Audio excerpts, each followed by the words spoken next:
Know that after Jesus died, they placed a seal on his tomb. And you know why that's really good news for you and me? Let's talk about it a little bit, shall we? Hi, I'm Pastor Thomas Kock. I'm the pastor at Living Word Lutheran Church in Johnson City, Tennessee. Thanks for joining us for what we call Words for Life. We hope it's a blessing for you as it is for us.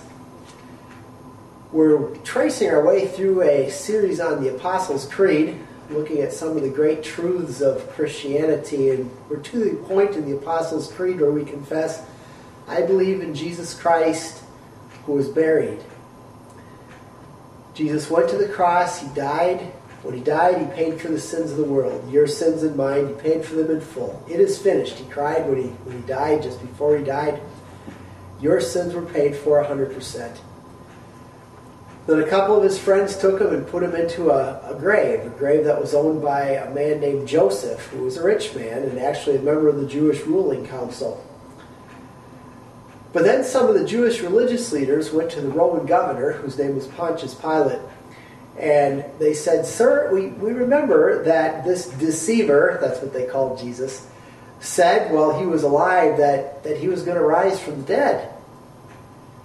And so what we need to do is we need to seal the tomb and post a guard out there so that the disciples can't come and steal his body away and say that he's risen. And Pontius Pilate gave them permission to go and do what they had suggested. He gave them a Roman guard who could come and guard the tomb, and he allowed them to seal the tomb with his own signet ring. Now, to break the seal of the governor, if you weren't supposed to, was generally a death sentence. Similarly, most of the time during the Roman occupation or during the time of the Roman Empire, if a guard were to fall asleep during guard duty, often that resulted in execution. So you've got Roman guards out there guarding the tomb, and you've got the tomb sealed with the seal of the Roman governor.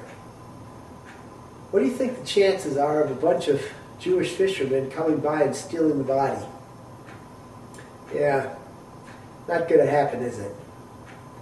You see what God's done? God's taken the actions of those unbelievers, and he's turned it into a wonderful blessing for you and for me.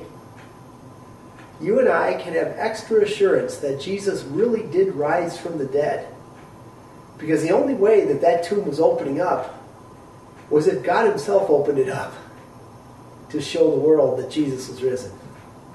The soldiers weren't going to be opening it. The disciples weren't going to be opening it. That thing was sealed.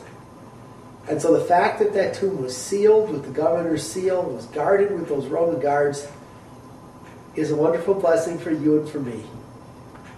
Because it gives us some proof positive that the Jesus who was buried is the same Jesus who came out of the tomb. We're going to talk more about the importance of Jesus' resurrection in a couple of weeks, so tune in then.